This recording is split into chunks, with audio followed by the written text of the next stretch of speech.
तो आज की इस वीडियो में आपको बताऊंगी खर्राटे से परेशान लोगों के लिए बहुत काम की है ये टिप्स।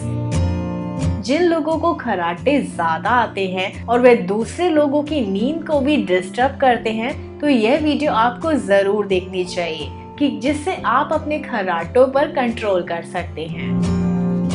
टिप नंबर 1, पुदीने का तेल। पुदीने में कई ऐसे तत्व मौजूद होते हैं जो गले और नाक छिद्रों की सूजन को कम करने का काम करते हैं।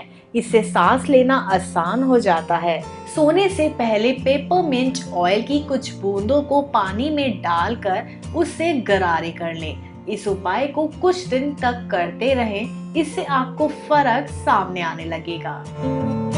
टिप नंबर 2, हल्दी का इस्तेमाल। हल्दी में एंटीसेप्टिक और एंटीबायोटिक गुण होते हैं। इसके इस्तेमाल से नासा द्वारा साफ हो जाता है, जिससे सांस लेना आसान हो जाता है। रोज रात को सोने से पहले दूध में हल्दी पकाकर पीने से भी आपको फायदा होता है। टिप नंबर 3, लहसुन का प्रयोग। साइनस की समस्या में लहसुन का इस्तेमाल बहुत फायदेमंद होता है। लहसुन में हीलिंग क्वालिटी होती है। ये ब्लॉकेज साफ करने के साथ ही श्वसन तंत्र को भी बेहतर बनाती है।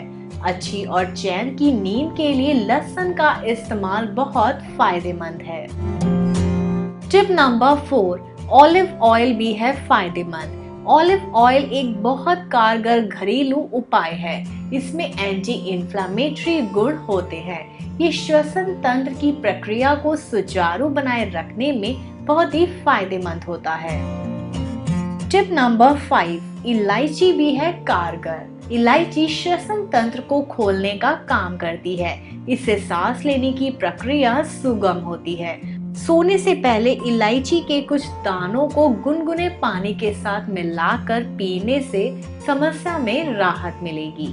तो दोस्तों, आज की इस वीडियो में हमने जाना कि जो लोग अपने खर्राटों से परेशान होते हैं उनके लिए ये टिप्स काफी कारगर हो सकती है। तो अगर आपको हमारी आज की वीडियो पसंद आई है तो प्लीज इसे लाइक, शेयर और कमेंट करना ना भूलें और हमारे चैनल को आज ही सब्सक्राइब कर लीजिए और साथ ही दिए गए बेल आइकन को प्रेस कीजिए ताकि आपको हमारी लेटेस्ट वीडियोस का नोटिफिकेशन सबसे पहले मिल सके। Thanks for watching this video. Till then, stay healthy and stay beautiful with me.